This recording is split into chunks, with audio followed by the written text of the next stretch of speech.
We are WNST, AM 1570, Towson, Baltimore. We are Baltimore Positive. We are at Mako in Ocean City, Maryland. It's our 27th anniversary. We're eating all kinds of good things, but I'm not eating anything right now. I'm spitting nails because our senator is here, Chris Van Hollen, who I have watched your journey over the last 7 or 8 months on behalf of democracy and flying around. I think you know this, my last name. Everybody in my audience knows. I'm the son of an immigrant, a Venezuelan immigrant. I have brothers who were born in Venezuela and live here and are citizens here. I have grave concern about every status you put up. I have grave concern that as I'm sitting with my sitting senator right now, the President of the United States is playing footsie with Vladimir Putin on America.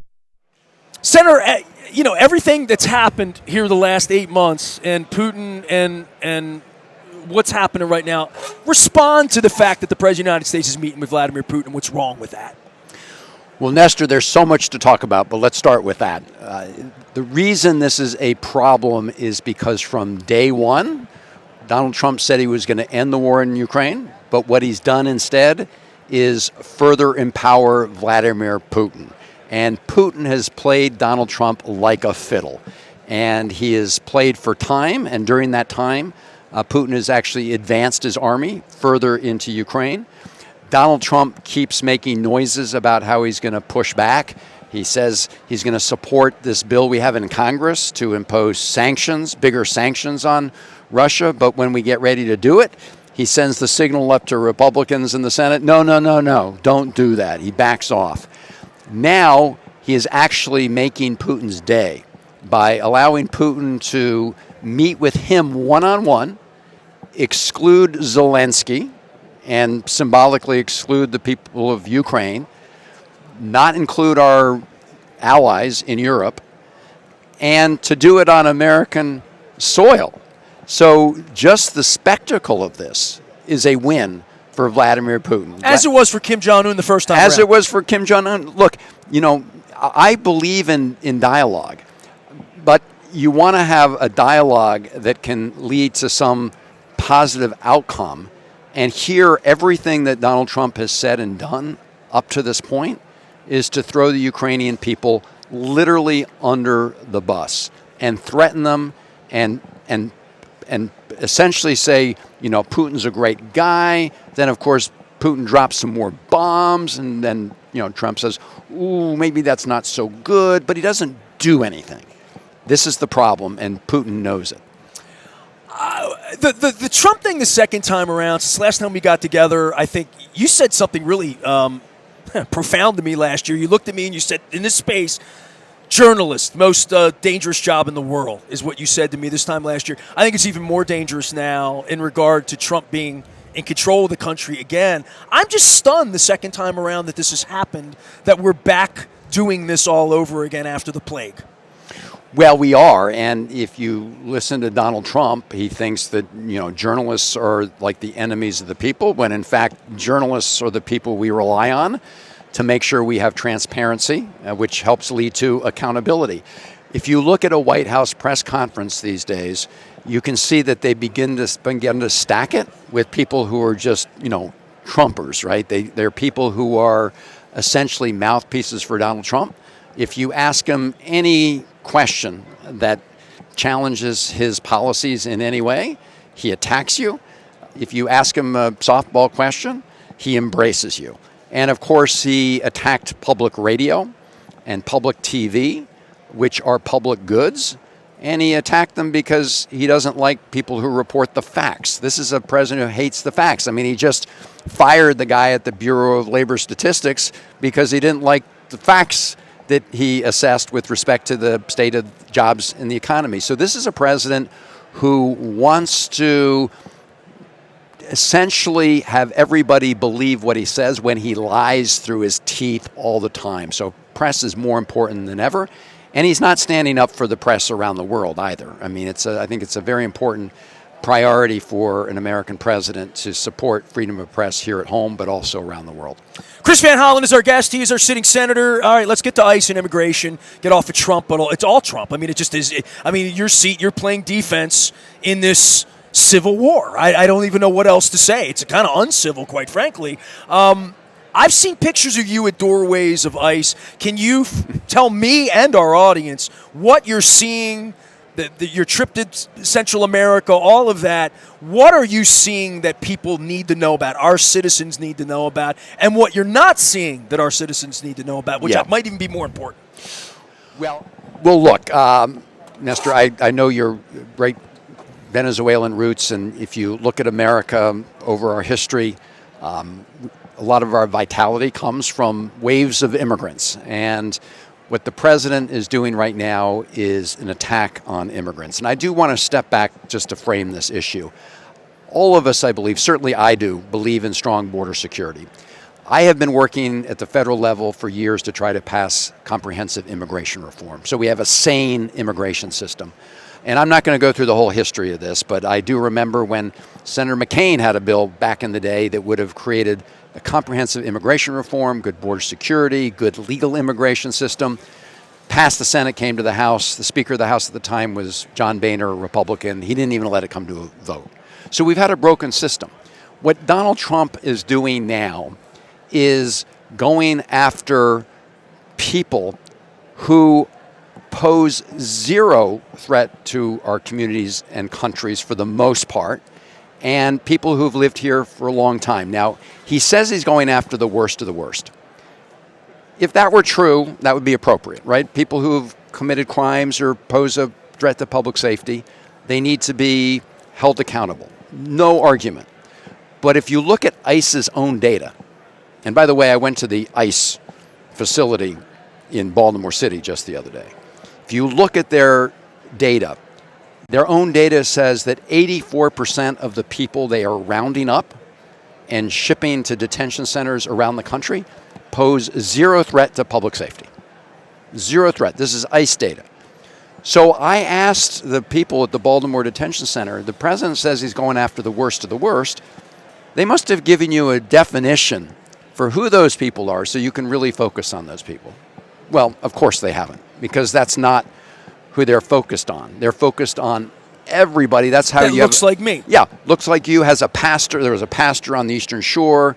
There was there are people all over our state and all over the country who have lived here for decades in some cases, who are incredible contributors to our community. Pay taxes. Pay Social Security taxes, pay other taxes.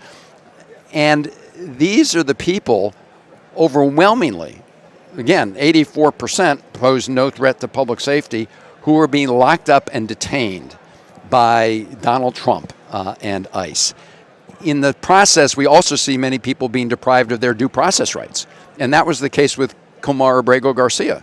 And anybody who disagrees with me should look at the 9-0 decision from the Supreme Court. We don't get many of those from a Trump-stacked Supreme Court. 9-0 said the Trump administration had violated his constitutional rights and ordered the Trump administration to facilitate his return to the United States. And he is back now, despite the fact the Trump folks said he would never come back. So that's a longer story. But my point here, Nestor, is Trump is claiming that he's going after these people who are like hardened criminals, violent threats to our community, and in overwhelming number of cases, like 84% by their own numbers, this is a lie. And so I do believe the American people across the political spectrum are very uncomfortable and don't like what they're witnessing, because they were sold the idea that he's going after the violent criminals only. And instead he's going after people who are, part of the fabric. And I would say, even for people who don't, want to focus on this for the humanity of it, right? We have to ask ourselves who we are. Do we really want to be throwing out, people who are small business owners and have families? And these are humans. These are human beings, right? If you don't, but even if you don't care about the humanity of it, to your point, these are people who are paying taxes, and we're here on Maryland's Eastern Shore.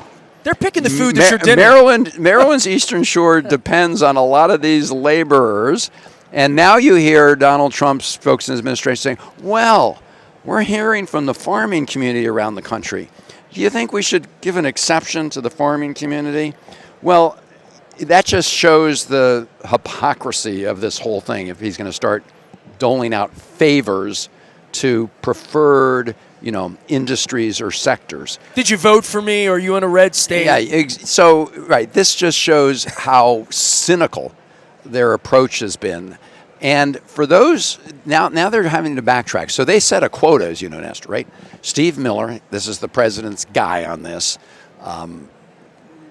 really, really terrible, dark person. But he set a quota of 1,500 people being detained each day. 1,500 people. So there's obviously a huge inconsistency between saying you're going after the worst of the worst and you got a quota to go after 1,500 people. They even talked about giving bonuses to some of the ICE folks the more people they took.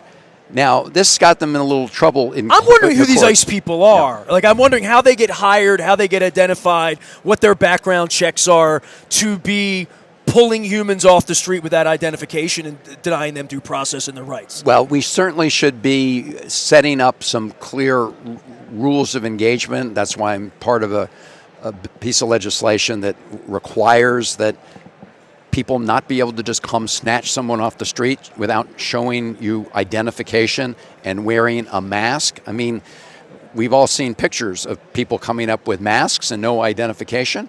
And I'm seeing video after video after video. So this what we that should not be happening in America, and yet this is what the Trump administration is doing. When you signed up to be senator, I don't think you even thought that this was possible, that a president of the United States would have you down in Central America trying to defend someone's 9-0 due process rights per the Supreme Court. That would be part of your job. The things we talked about 8 years ago when you came and had coffee with me over at Catonsville, this is where we are. It's insane. Look, we've seen a lot of ups and downs in our history over time, but this is a period of time where we see a completely lawless president of the United States, right? He was asked whether or not he had to comply with the Constitution. You remember his answer? I don't know. This is the president of the United States. You took an oath, man. He took an oath.